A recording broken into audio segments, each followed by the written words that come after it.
Welcome, folks. Craig Bushon Show. It's Monday, July 17th, and today is the day that you don't want to miss. You don't want to miss today. You're going to want to play this show for your kids, for everybody you know. You're going to want to watch this show, share this show.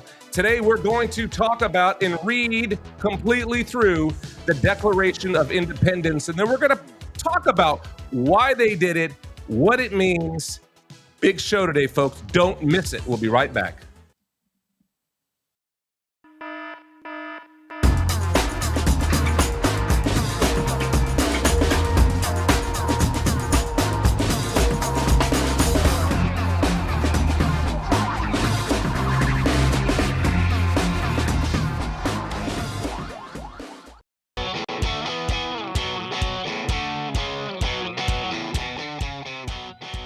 Don't tread on me. Don't tread on me. That's what it says. It says, don't tread on me. Don't tread on me. That's what it means. So don't tread on me. Why did they say that? Why on earth is it don't tread on me? Why do I have a flag back here and I've got an American flag over there? What does all this mean?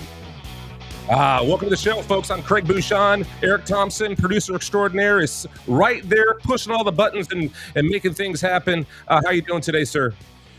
Doing well, and looking forward to going back to the basics so we can make sense of today's madness. Yes, look, ladies and gentlemen, today, this is going to be a very, very focused show, all right? Very focused. You got the entire world behind me. You got American up there right over America. Okay, we've talked about the oath. We've talked about the Constitution. Okay, we have the "Don't Tread on Me" flag. We have the American flag. We got the "Truth is not hate speech," talking about your First Amendment rights. So let's really dig down to where it all began. Okay, right after the Federalist Papers and all that stuff they were looking at, and you had King George III, that punk 23-year-old being oppressive. You have the Tea Party. You've got all this stuff going on. And we had to make sure that we were not going to be oppressed and we weren't going to fall under the monarch.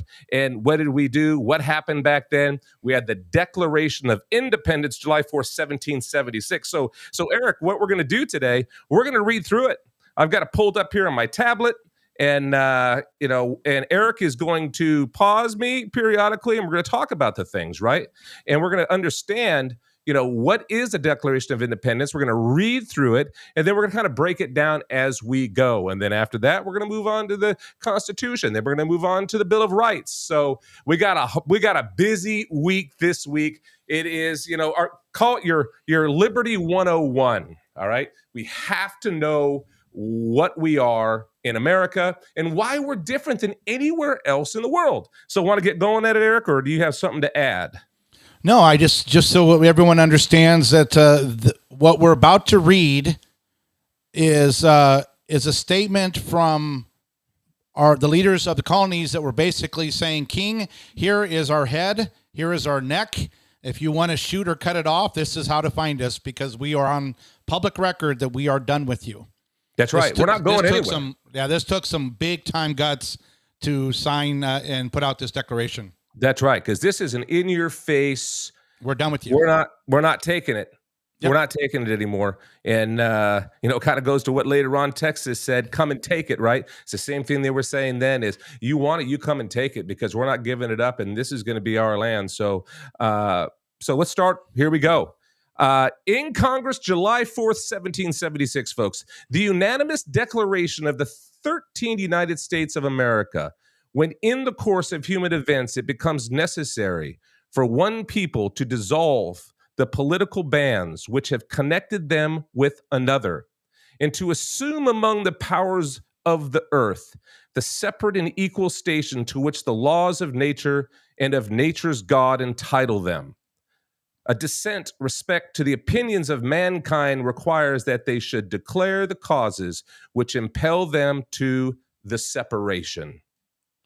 We hold these truths to be self-evident, that all men are created equal, that they are endowed by their Creator with certain unalienable rights, that among these are life, liberty, and the pursuit of happiness, that to secure these rights, governments are instituted among men, deriving their just powers from the consent of the governed, that whenever any form of government becomes destructive of these ends, it is the right of the people to alter or to abolish it, and to institute new government, laying its foundation on such principles and organizing its powers in such form as to them shall seem most likely to affect their safety and happiness. Prudence, indeed, will dictate that governments long established should not be changed for light and transient causes, and accordingly, all experience hath shewn that mankind are more disposed to suffer while evils are sufferable than to right themselves by abolishing the forms to which they are accustomed. But when long train of abuses and usurpations pursuing invariably the same object evinces a design to reduce them under absolute despotism, it is their right, it is their duty to throw off such government and to provide new guards for their future security. Such has been the patient sufferance of these colonies, as such is now the necessity which constrains them to alter their former systems of government. The history of the present King of Great Britain is a history of repeated injuries and usurpations, all having in direct object the establishment of an absolute tyranny over these states. To prove this, let facts be submitted to a candid world. So there's a lot in there. Right there. Go ahead, Eric.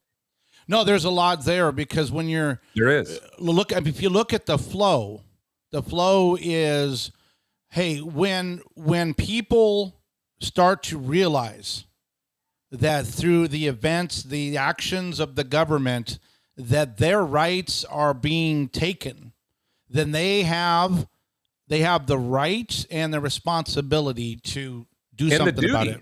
Yep. And the duty to do it. They wanted one nation to have a power above a man. Because if you think about the history of the world, folks, it was always led by some crooked man, whether it's the Caesars, okay, Attila the Hun, you go right down the whole list, right? The fact is that they knew that history did not bode well when man was the supreme power over mankind. It had to be something greater, and that's God. And so, what's interesting, Eric, is that it says tyranny over these states. To prove this, let facts be submitted to a candid world. Okay? Yep. So what are they saying, folks? It means when I read now, is they're going to lay the case out, talking about this is why you no longer have power over us. You have abused us to an end that there's no going back. So here we go. Here are the facts, folks. He has refused his assent to laws, the most wholesome and necessary for the public good. He has forbidden his governors to pass laws of immediate and pressing importance, unless suspended in their operation till his assent should be obtained. And when so suspended, he has utterly neglected to attend to them. And time out there. So what you're as you read these, for those of you that know the Bill of Rights, you're going to see a direct counter. Absolutely. To make sure that this didn't happen again. Okay. Yeah, this is going to draw a line. He's talking to the king. They're talking to the king. And it's a big deal. He has called together legislative bodies at places unusual, uncomfortable, and distant from the depository of their public records, for the sole purpose of fatiguing them into compliance with his measures. He has dissolved representative houses repeatedly for opposing with manly firmness his invasions on the rights of the people. He has refused for a long time, after such disillusions, to cause others to be elected, whereby the legislative powers, incapable of annihilation, have returned to the people at large for their exercise, the state remaining in the meantime exposed to all the dangers of invasion from without and convulsions within. He has endeavored to prevent the population of these states for that purpose obstructing the laws for the naturalization of foreigners, refusing to pass others to encourage their migrations hither, and raising the conditions of new appropriations of land. He has obstructed the administration of justice by refusing his assent to laws for establishing judiciary powers. He has made judges dependent on his will alone for the tenure of their offices in the amount and the payment of their salaries. So look at there. There's your separation of powers reason right there. Hey, you guys, if you want a raise, if you want your job as judges, you're going to do as I say. That's right. That's why the Supreme Court is so. That's why in the three branches of government, in the end, the founders wanted the three equal branches. That's right. That separation of powers, folks, was on purpose because they saw what happened within these tyrannical monarchs and dictatorships throughout time. And they knew, and they could see it being weaponized against them, right? And you kind of feel it today, folks. As we move, as people today that are in office are going around the Constitution, abusing the Constitution, not following the Constitution, you can kind of feel the same pressures being put on you that our founders were talking about in the Declaration. So it's interesting, isn't it? This oppression, this kind of dictatorship feel. You felt a lot of that in during COVID, right? And for some people, it's still there today. It's still there today. So very interesting stuff. So we'll continue. Talking about the king here, right? Declaration of Independence. They're attacking directly. They're cutting right to the quick. He has erected a multitude of new offices and sent hither swarms of officers to harass our people and eat out their substance. He has kept among us in times of peace standing armies without the consent of our legislators. He is affected to render the military independent of and superior to the civil power. He has combined with others to subject us to jurisdiction foreign to our Constitution and unacknowledged by our laws, giving his assent to their acts of pretended legislation, for quartering large bodies of armed troops among us, for protecting them by mock trial from punishment for any murders which they should commit on the inhibitions of these states. Now, let's pause there for a second. You're kind of feeling that right now when you're seeing the Bidens not being held accountable in the judicial system. When people keep saying the weaponization of the Department of Justice, that is what they were talking about in our founding. You know, that's what was happening when the power. See, we got to understand that kings, they're monarchs, right? They're the most powerful. What they say goes. It's like Caesar, right? With the thumb up and thumb down, you die, right? And so we got to really draw that line that look at how we feel now, right? That's why some people say we're slowly and now more rapidly feeling that we're going into post-constitutional times. So we'll go on. For cutting off our trade with all parts of the world, for imposing taxes on us without our consent, for deriving us in many cases of the benefits of trial by jury. Right there, trial by jury, right? Think about the people on January 6th who are still being held without bail, okay? Unreasonably. Look, if they're guilty, they're guilty. If they're not, they're not. Bring them to trial. Let them out on bail. Do something, right? Holding them there, weaponizing what they did because they're using it. They're using it to scare people. That's what it is. It's because not everyone in there is guilty. You're going to see that, and you're going to see some may be guilty, but what they're doing is the same thing that a king would do back in the day, have supreme power. Don't you worry about it. I'll let him out when I'll let him out. That's a problem. Think about it. All of this was happening at the same time. Absolutely. Wow. What a that would not be a good community to live in right there. No, very oppressive. Very, very bad. Look, Great Britain's history on the world is atrocious. Very, very bad. They might be, they're weak today. Let's make no mistake about it. I don't want to get down a rabbit hole, but the fact is they're very, very bad. For transporting us beyond seas to be tried for pretended offenses, for abolishing the free system of English laws in a neighboring province, establishing therein an arbitrary government, and enlarging its boundaries so as to render it at once an example and fit instrument for introducing the same absolute rule into these colonies, for taking away our charters, abolishing our most valuable laws, and altering fundamentally the forms of our governments, for suspending our own legislators and declaring themselves invested with power to legislate for us in all cases whatsoever. He, the king, has abdicated government here by declaring us out of his protection and waging war against us. He has plundered our seas, ravaged our coasts, burnt our towns, and destroyed the lives of our people. Pause for a second, folks. Black Lives Matter. Think about that.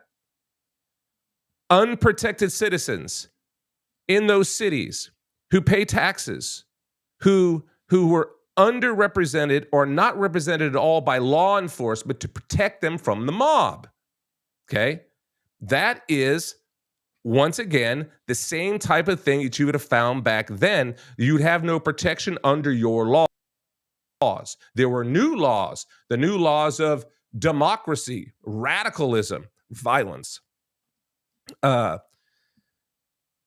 Excuse me. He has constrained our fellow citizens taken captive on the high seas to bear arms against their country, to become the executioners of their friends and brethren, or to fall themselves by their hands. I think I missed one here. He is at this time transporting large armies of foreign mercenaries to complete the works of death, desolation, and tyranny, already begun with circumstances of cruelty and perfidy, scarcely paralleled in the most barbarous ages and totally unworthy the head of the civilized nation. He has excited domestic insurrections amongst us and has endeavored to bring on the inhibitions of our frontiers, the merciless Indian savages whose known rule of warfare is an undistinguished destruction of all ages, sexes, and conditions. In every stage, the oppressions we have petitioned for redress in the most humble terms. Our repeated petitions have been answered only by repeated injury.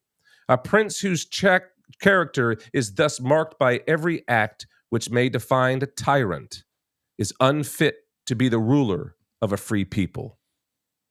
Nor have we been wanting in attentions to our British brethren. We have warned them from time to time of attempts by their legislator to attend an unwarrantable jurisdiction over us. We've reminded them of the circumstances of our immigration and settlement here. We have appealed to their native justice and magnanimity, and we have conjured them by the ties of our common kindred to disavow these usurpations, which would inevitably interrupt our connections in correspondence. They, too, have been deaf to the voice of justice, of consanguinity. We must, therefore, acquiesce in necessity, which denounces our separation, and hold them, as we hold the rest of mankind, enemies in war, in peace, friends. So now comes the close, where they're going to call for the supreme judge of they're calling for God. They're appealing to God to close this out. That's right. We, therefore, the representatives of the United States of America and General Congress, assembled appealing to the supreme judge of the world for the rectitude of our intentions, do, in the name and by authority of the good people of these colonies, solemnly publish and declare that these united colonies are and of right ought to be free and independent states, that they are absolved from all allegiance to the British Crown, and that all political connections between them and state of Great Britain is and ought to be totally dissolved, in that as free and independent states. They have full power to levy war, conclude peace, contract alliances, establish commerce, and to do all other acts and things which independent states may of right do. And for the support of this declaration, with a firm reliance on the protection of divine providence, we mutually pledge to each other our lives, our fortunes, and our sacred honor. So, folks, really think about that. Look at what it took to stand up at that point to the most powerful military on the face of the earth and writing directly to the head of that military. And that's when all hell starts to break loose, right?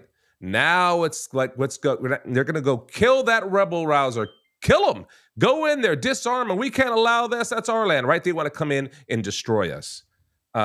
It's amazing. It's not that long of a read. Eric, most people, unfortunately, have never read It's the it. first time they've ever seen the justification. They've actually watched you read the justification in it. That's right. And it begins with the unanimous declaration of the 13 states, and it ends with, we mutually pledge to each other our lives, our fortunes, and our sacred honor. So in between is king, God is sovereign, there's rights that come from God, and here is a list of all of the things you've been doing, and any reasonable person would agree with us that we are done with you. And so we call on God, the authority of the world, to justify our call to freedom. That's right. And they had to do that, folks, because you have to understand the kings believe that they are God. Yep. They control the sun rising and the sun setting. They believe that they can do anything that they want. And our founders, look at what they risked, right? And you got to ask yourself, what are you willing to risk? What have we ever done? And as we go through this, we just meticulously go through this history, and we talk about it in real time, and you can feel the oppression. See, we have forgotten the people, when Benjamin Franklin said, right, when you go to americaican.com, what's on the front page? It's right there, just almost at the top. It's a quote from Benjamin Franklin when he talks about, we've given you a republic if you can keep it. And it's because never in the history of the world had there been a republic designed the way that our country is designed, and it's hard.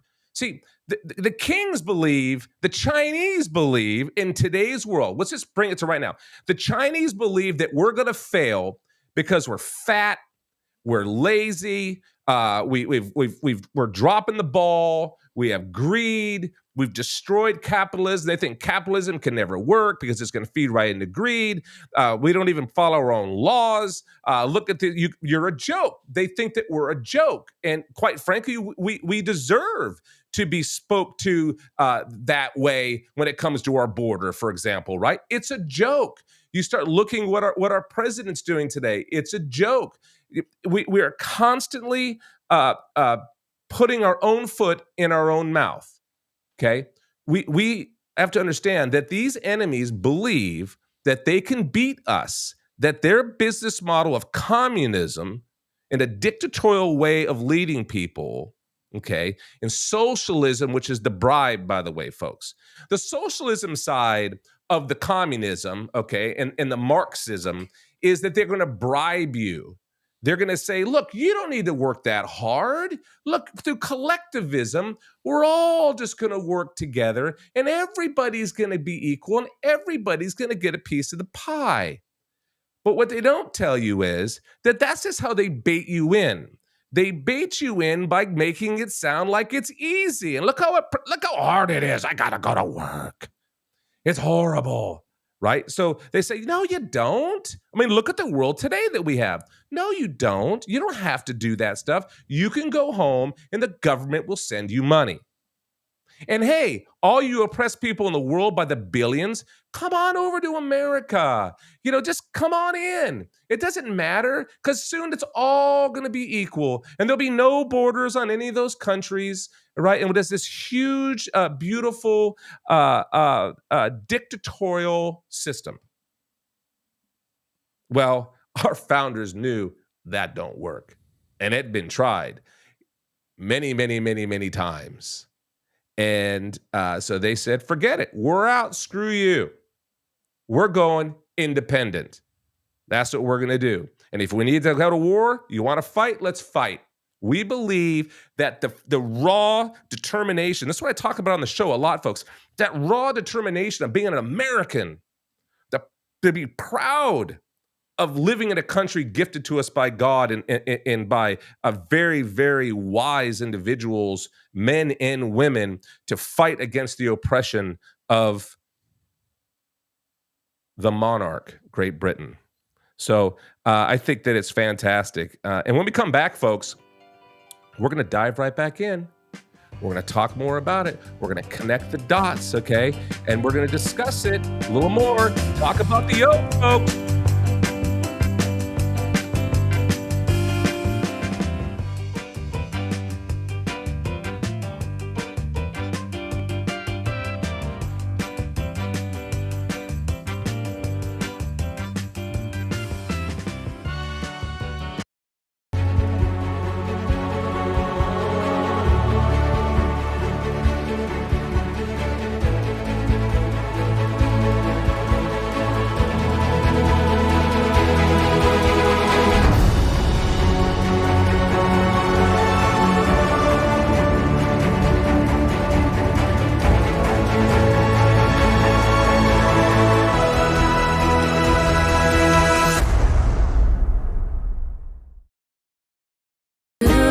Made it right. Suddenly I see the light. Now when I'm walking home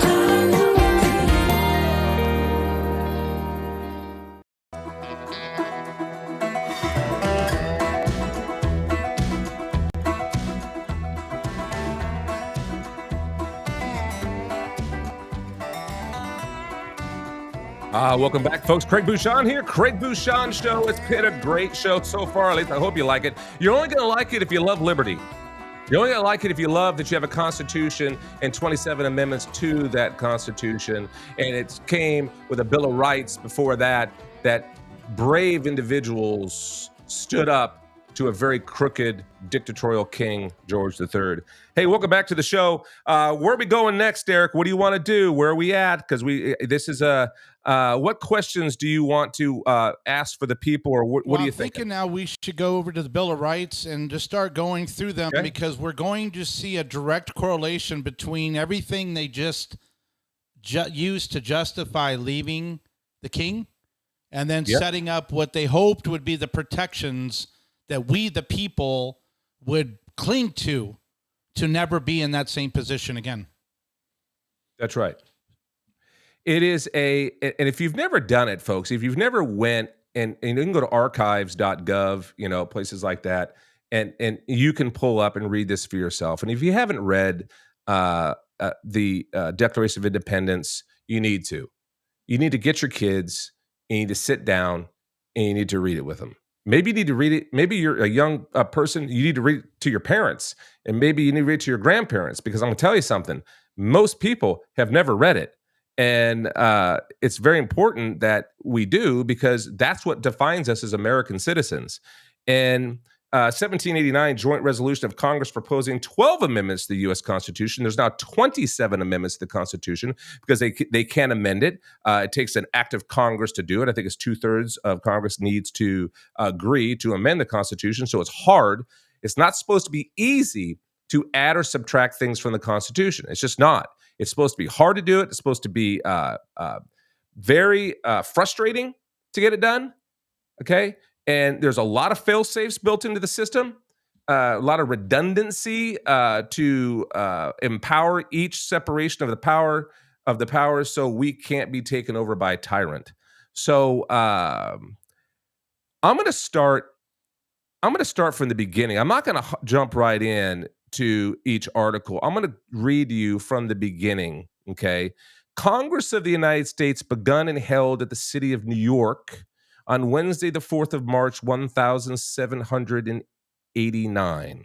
The conventions of the number of the states, having at the time of their adopting the Constitution expressed a desire, in order to prevent misconstruction or abuse of its powers, that further declaratory and restrictive clauses should be added, and has extended the ground of public confidence in the government, will best ensure the benefit ends of its institution. So, resolved, it says, by the Senate and House of Representatives of the United States of America and Congress assembled, 2/3 of both houses concurring, that the following articles be proposed to the legislature of several states as amendments to the Constitution of the United States, all or any which articles, when ratified by 3/4 of said legislature, to be valid to all intents and purposes as part of the said Constitution. Articles. In addition to and amendments of the Constitution of the United States of America proposed by Congress and ratified by the legislatures of several states pursuant to the 5th article of the original Constitution. I want to stop here. Article- Just so as you're going through this was what the Congress wanted the state legislatures they wanted them to agree to, but in 1791 they actually signed what we know as the Bill of Rights, the first 10. So you're going to see here these articles are summaries of what they wanted, but they're not actually the actual Bill of Rights when it's all said and done. Right, but these are the things that they wanted, right? That's right. And so let's go down to let's go right to the articles, okay? So articles. In addition to an amendment of the Constitution of the United States of America proposed by Congress and ratified by the legislatures of several states pursuant to the 5th article of the original Constitution, like we just said. Article the first. After the first enumeration required by the first article of the Constitution, there shall be one representative for every 30,000, until the number shall amount to 100, after which the proportion shall be so regulated by Congress that there shall not less than 100 of representatives, nor less than one representative for every 40,000 persons, until the number of representatives shall amount to 200.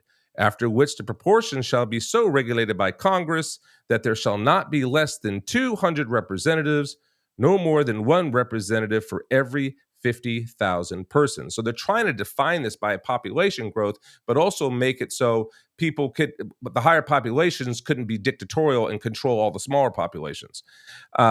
Article in the second, no law varying the compensation for the services of the senators and representatives shall take effect until an election of representatives shall have intervened. Article the third, Congress shall make no law respecting an establishment of religion or prohibiting the free exercise thereof, or abridging the freedom of speech or of the press, or the right of the people peaceably to assemble and to petition the government for the redress of grievances. This is a direct prohibition against what you just read in the Declaration of Independence. That's right. For sure. Laid out. And you can see things today too, folks. You don't have a right to burn down your town because you're pissed. You have a right to peacefully assemble and to petition the government for redress of grievances. See, that's the difference between a republic and a democracy. Democracy is mob rule, okay? Article the fourth, a well-regulated militia, being necessary to the security of a free state, the right of the people to keep and bear arms shall not be infringed. Article the fifth, no soldier shall in time of peace be quartered in any house without the consent of the owner, nor in time of war, but in a manner to be prescribed by law. Article the sixth, the right of the people to be secure in their persons, houses, papers, and effects against unreasonable searches and seizures shall not be violated, and no warrant shall issue, but upon probable cause supported by oath or affirmation, in particularly describing the place to be searched and the persons or things to be seized. Article the seventh, no person shall be held to answer for a capital or otherwise infamous crime unless on a presentment or indictment of a grand jury, except in cases arising in the land or naval forces or in the militia, when in actual service in time of war or public danger, nor shall any person be subject to for the same offense to be twice put in jeopardy of life or limb, nor shall he be compelled in any criminal case to be a witness against himself, nor be deprived of life, liberty, or property, without due process of law, nor shall private property be taken for public use without just compensation. Article the 8th. In all criminal prosecutions, the accused shall enjoy the right to a speedy and public trial by an impartial jury of the state and district wherein the crime shall have been committed, which district shall have been previously ascertained by law, and to be informed of the nature and cause of the accusation, to be confronted with the witnesses against him, to have compulsory process for obtaining witnesses in his favor, and to have the assistance of counsel for his defense. Article the 9th. In suits at common law where the value in controversy shall exceed $20, the right of trial by jury shall be preserved, and no fact tried by a jury shall be otherwise re-examined in any court of the United States than according to the rules of the common law. Article the 10th. Excessive bail shall not be required, no excessive fines imposed, nor cruel and unusual punishments inflicted. Hence, go back to my point about the people from the January 6th scenario. Article the 11th. The enumeration in the Constitution of certain rights shall not be construed to deny or disparage others retained by the people. Article the 12th. The powers not delegated to the United States by the Constitution nor prohibited by it to the states are reserved to the states respectively or to the people. That's a big deal right there. The 12th is huge, by the way. And of course, this is now they all turned out, but look at what they focused on. Really, and look at the law. A lot of it had to do, wait a minute, the Constitution is good. You notice we skipped right over the Constitution. We'll go back to the Constitution on the next show. But we went to it because we want to draw the line between what we've read in the Declaration of Independence and then even after the Constitution, it was like, wait a minute, not quite there yet. Still too much power at the top. We need some rights for the people. And a lot of them have to do with what? You being prosecuted, you being held for a crime, you being unjustly persecuted, and you having the law, you're innocent until proven guilty. That's a big deal, folks, because that is what defines your liberty to push back, to peacefully congregate and to push back against the government, that they just can't swoop you up and then put you in jail and throw away the key. So it's a very, very big deal. And so then you have then you go to the U.S. Bill of Rights after that. This is what was signed, so 1791. This is what actually was signed after they considered what you just read. That's right. So it was 1789. It took some time. They got to negotiate. You're trying to figure it all out, what works. Wait a minute. I think maybe a whole bunch of things need to be in the first one. And so here we go. This is interesting how they put it together, because their mindset was the people need protection even after a constitution, because many nations have constitutions, and there have been some quasi-republics out there and also some forms of Bill of Rights, but nothing to the level of what our founders gave us, because they knew that you could put a little lipstick on the pig and then eventually that pig's going to be slaughtered. Okay, by tyrannical means. So here we go. The U.S. Bill of Rights, Amendment 1, 1791, December 15th. Congress shall make no laws respecting an establishment of religion or prohibiting the free exercise thereof, or abridging the freedom of speech or of the press, or the right of the people peacefully to assemble and to petition the government for a redress of grievances. Amendment 2. Craig. Oh, go ahead. Every American citizen should know the First Amendment, at least. Yeah. So when somebody tells you, how about the top 10? Yeah. When someone tells you you don't have free speech, you don't get to say what you want, or you don't get to pray at your lunch time, or you don't get to complain about the government. You can say, well, actually, the founders, 1791 in the First Amendment, which is a law of the land, says that the Congress shall make no law respecting. That's right. And no means no. So what happened? My question to you is now that we're into this, what happened that the Congress shall make no? The founding fathers couldn't have been more clear. They made this black and white. It doesn't say the Congress absolutely. shall not make many laws. They said That's the right. Congress shall make no law. That's right. How are we here in 2023 with political prisoners unjustly locked in jails that did not get a speedy trial? And here we're sitting here and we're complaining about it. Well, let's think of it this way. Now, I've already mentioned the January 6th folks and what's going on with them, and it's egregious. Not in this country, should not happen, folks. But let's also talk about the abuse of the separation of church and state. The misrepresentation, the dishonest way that people have been taught about the separation of church and state. It says, Congress shall make no law respecting an establishment of religion or prohibiting the free exercise thereof or abridging the freedom of speech. So what do you think that means? Well, doesn't it mean that you can be any religion that you want? There's no national religion, but if the supermajority of the people are one particular religion, it doesn't mean it's the nation's religion, but of course it's going to be the most pronounced religion because there's more people a certain religion than another. There's no doubt about that. But it doesn't mean that the Catholics can say only Catholic law. Okay? If you're a Baptist, only Baptist law. The way we interpret it, that's the way the law of the land is going to be. No, they can't do that.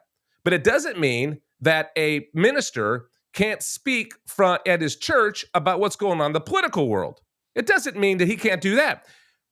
Cannot prohibit the free exercise thereof. But here's the rub, folks. And I hope we don't run out of time today, and we might, but because it's really important that we understand this. When the churches decided that they wanted to have tax incentives to be a church, okay, the bribe, right? Okay, I want to be tax exempt. I don't want to pay taxes at a church on our land, on our building, on anything. And the government said, oh, okay, that's a great deal.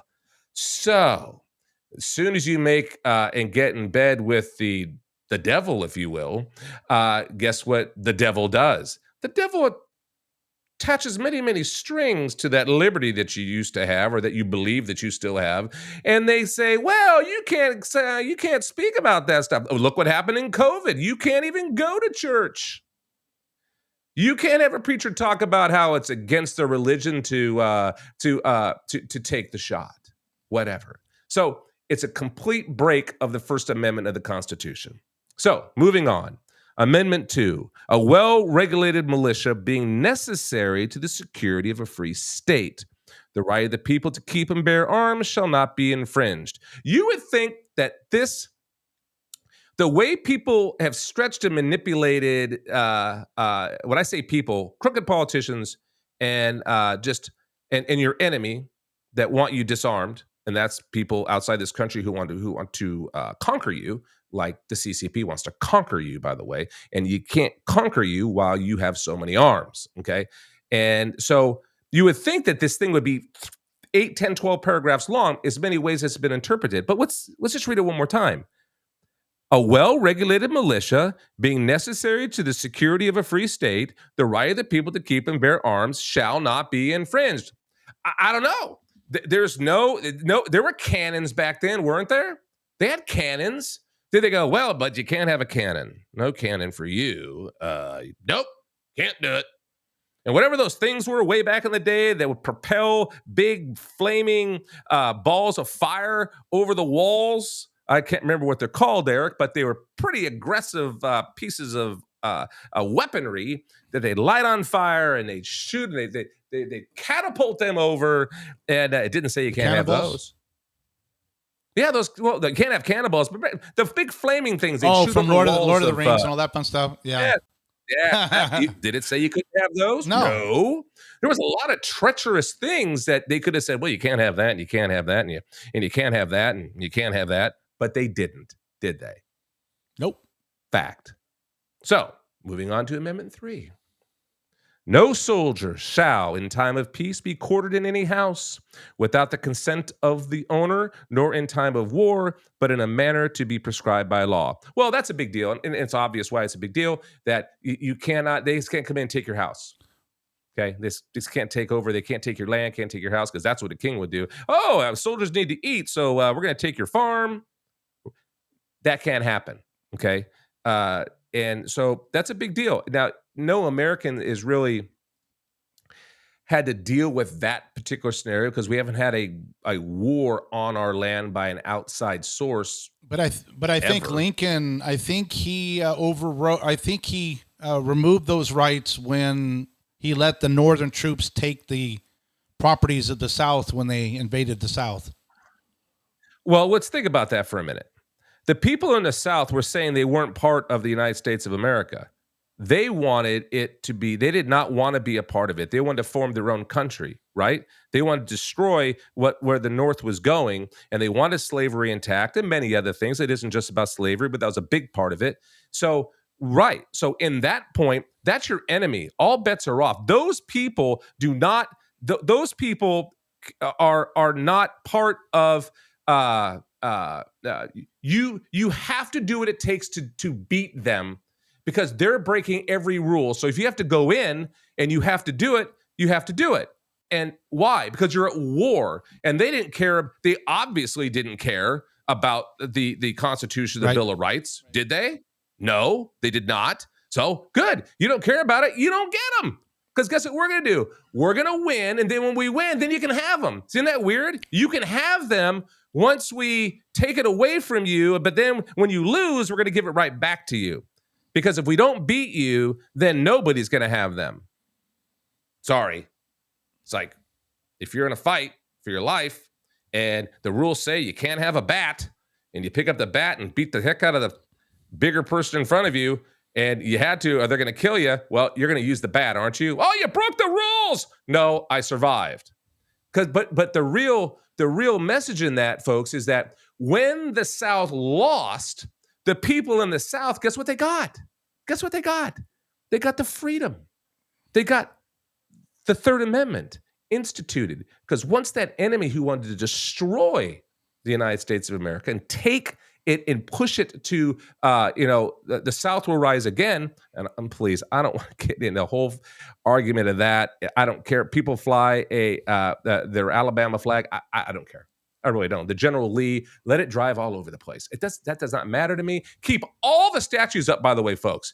Every statue that was taken down, they all need to go back up, because that's the history of the United States. That I may have not agreed with a lot of things that the people in the South were doing, but you know what? A lot of people there thought they were doing the right thing. And that's fine. That's the way things happen.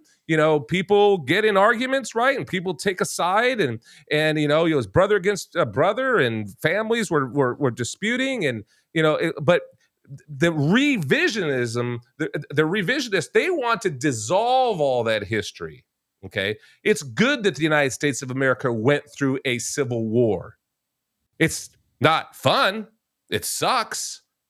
Right here in Tennessee is like one of the major battlegrounds right here in Central Tennessee. Okay, and so, but the fact is, yes, Lincoln did that, but he did it because he had to win. And then what did he have to do? Then boom, all the people that lost, they actually got those rights instituted, and it can't ever happen again. Does that make sense, Eric? Or did I not make it clear? No, it does.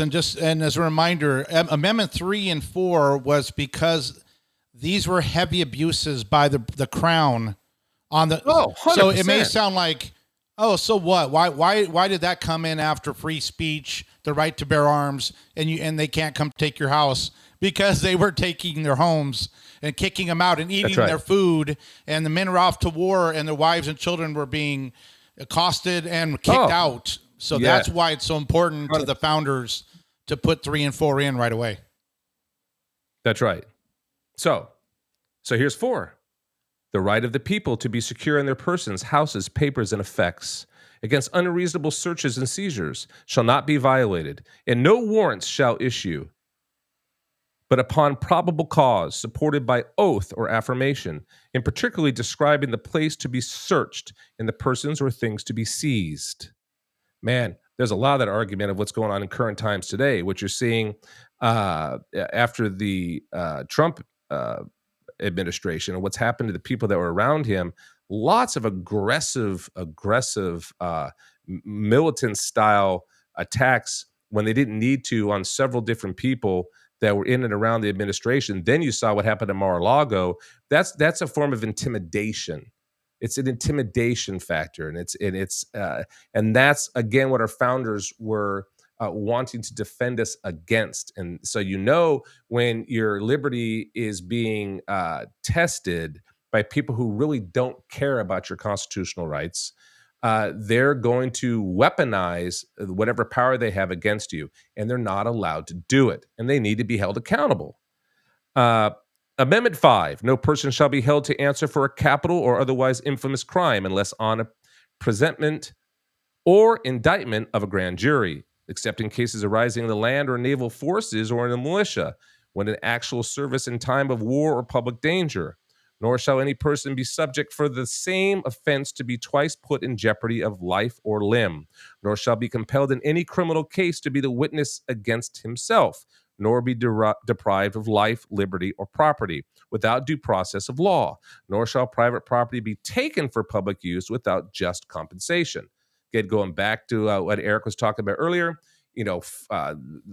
these former governments, these monarchs, specifically speaking about Great Britain, they just come take your stuff.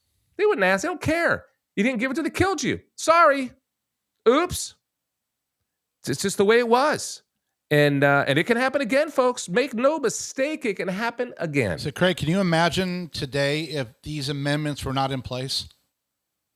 Well, how tyrannical the progressive Marxist would be in this country? Well, let's think about this for a minute, Eric. They weren't in place in many places in the country in 2020 and 21. They were not in place. We went through tyrannical times. If you live, let's just pick a Seattle, very sophisticated city, very left, very beautiful, very wealthy. And what did they do? I think it was the city of Chad was developed right downtown. And what did they do? The mob went in, said, we're taking it. While business owners, whoa, what are you doing? That's my property. Went down there. No law. Where's the law? Okay. They went down there. You can't come into my property. It's my donut shop. You can't have my stuff. This is my clothing store. What are you doing? And they got the living crud beat out of them. You could see it right on camera. And their places got burned, graffiti, stolen, and nobody showed up to help them. Those people pay taxes. They have a sheriff's department that is constitutionally bound to protect the people in their county. Nowhere to be seen. The mob was able to go in and take the ground for a long time, while the average American who lived there was abused. So make no mistake, folks, tyranny is alive and well in the United States of America because we just went through it. I think we're still going through it because you've said it already, but Amendment 6, which is next, or that you went over. Yeah. Okay. No, 6 okay. Well, in criminal prosecutions, the accused shall enjoy the right to a speedy trial. Well, if the First Amendment said Congress shall pass no law.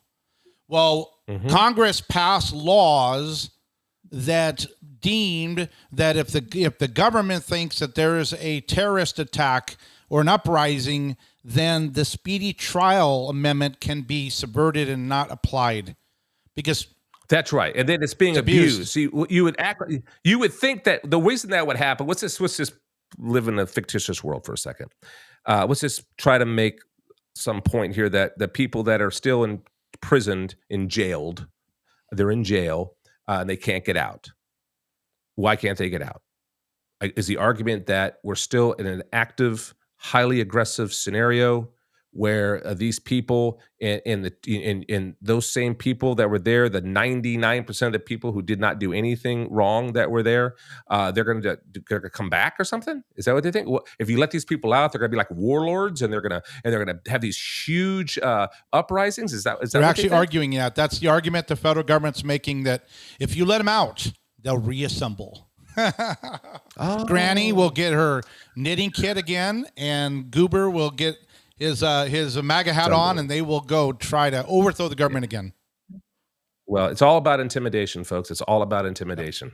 Okay, number 6. In all criminal prosecutions, the accused shall enjoy the right to a speedy and public trial by an impartial jury of the state and district wherein the crime shall have been committed, which district shall have been previously ascertained by law, and to be informed of the nature and cause of the accusation, to be confronted with the witnesses against him, to have compulsory process for obtaining witnesses in his favor, and to have the assistance of counsel for his defense. So, first, I want you to see something. I want, because here's what I know what's happening, what's ringing in my internal ears. That you're going to have people who are going to twist and manipulate the words that I'm saying written in these amendments. It keeps saying him, he, him, right? Well, it's because they're talking about mankind, okay? It's talking about mankind. And it's because the Judeo-Christian believes that God made Adam and Eve. And he made Adam first, and from Adam came woman by the rib. You all know the story, and if you don't, you should probably read it. But so Eve became part of mankind because he made her in kind, okay? So when we look at this, it isn't that they're trying to go, well, you know what? Women have no rights at all, though they didn't have as many rights, that is for sure. And that's a whole other conversation. And we should talk about it on the show. And I think we will. But the point is, it's about mankind. All right. So anyway, y'all want to chime in? Go to contact@CraigBushonShow.com. Just type away and we'll talk about it. And if you have something to say about it, I don't mind having the discussion. This is an equal opportunity program. So we're going to Amendment 7. In suits at common law, where the value in controversy shall exceed $20, the right of trial by jury shall be preserved, and no fact tried by a jury shall be otherwise re-examined in any court of the United States than according to the rules of the common law. So you can't have double jeopardy, right? You can't be, you're innocent, you didn't do it. So now we're going to try you somewhere else, and we're going to try to get you again, right? You can't do it. You can't be double jeopardy. You can't have it. And so now we're going to go to number 8, Amendment 8, folks. Excessive bail shall not be required, nor excessive fines imposed, nor cruel and unusual punishments inflicted. That's a real just good one to talk about there. We won't have time today because we're going to go to 10, and then we're going to move on. And in the next show, we're going to go on from there. Remember, there's 27 amendments, and we're going to discuss them. But that kind of reminds me of what's going on in states like California, for example, where there's no bail. Meaning that you don't even have to put up bail. You get arrested for something, you accost somebody, you beat somebody up in the street when you steal their car, you get to get out. You don't have to put bail up. Oh, it's such good news. Amendment 9. The enumeration in the Constitution of certain rights shall not be construed to deny or disparage others retained by the people. And number 10. The power is not delegated to the United States by the Constitution nor prohibited by it to the states, are reserved to the states respectively. And here's the most powerful thing, folks, or to the people. And let me talk about that really quick. The 10th Amendment. Where's the pecking order? It's the people first, right? We've talked about it. This is the way they want it. The enemy wants it like this. The power at the top. We are inverted, right? We, the people, have the power. The weakest is the government, right? But let's really think about what it says here. The powers not delegated to the United States by the Constitution nor prohibited by into the states are preserved to the states respectively or to the people. So what have they done? They've weaponized the law, the legal system. A nation of law is not men or mankind, right? So what have they done? They keep making laws to do what? To usurp the Constitution, to every law that's put in, okay? You would think the laws are there to protect you. No, some are. And a lot of them aren't even enforced, by the way. Just go to your border, for example. A lot of laws on the border. They're not doing anything about those. Don't pay your taxes, though. Mate, you're going to have a knock at your door, letter in the mail. Hey, where's our money? But the 10th Amendment, think about this, or to the states, right? And what power is not given to the states goes to the people, right? Well, the more laws they put in, okay, the more that they empower themselves legally through their judicial system, the less power the states have against the government, and the less power go back to my point on the churches.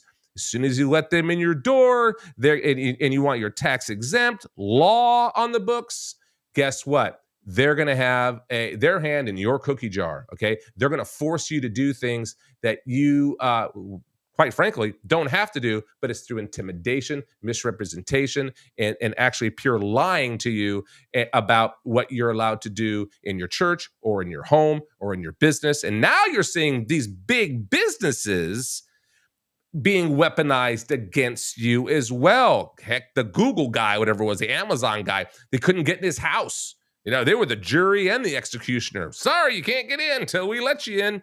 So we got to understand, and we're going to talk more about this tomorrow on the show, about how the constitutional amendments are powerful, but also how are they going around them and how are they weaponizing their movements against you, and quite frankly, trying to convince you that you don't have these rights anymore. They're just not there, or we're not going to allow them to have more power over us here. They're trying to get us back, folks. They're trying to get back to this. Woo! Man, time goes by fast. Exciting times. Go to CraigBushon.com. Go to AmericaICan.com. Go check out The Oath, ladies and gentlemen. Go check out The Oath. Read it. We're going to talk about it. And tomorrow, since we missed our letters to Trump, we're going to read 2 of them. Don't let me forget, Eric. We can start the show off with letters to Trump, okay? Thank you, Eric. God bless, folks. We'll see you tomorrow.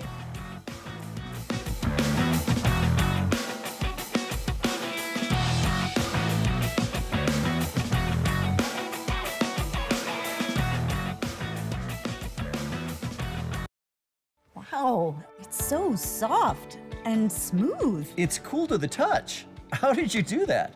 Well, we took MyPillow's patented fill and combined it with this new technology that we didn't have back then when I invented MyPillow to bring you the best pillow in history, MyPillow 2.0.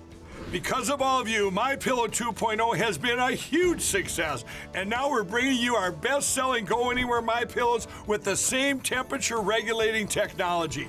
Made with my patented adjustable fill and brand new cooling fabric, they're truly the next generation of MyPillow. So go to MyPillow.com or call the number on your screen. Use your promo code to save over 60% on our MyPillow 2.0 4-pack special. You'll get 2 MyPillows and 2 Go Anywhere MyPillows, regular $259.92, now only $99.98. King size just $10 more. This is a limited time offer, so please order now.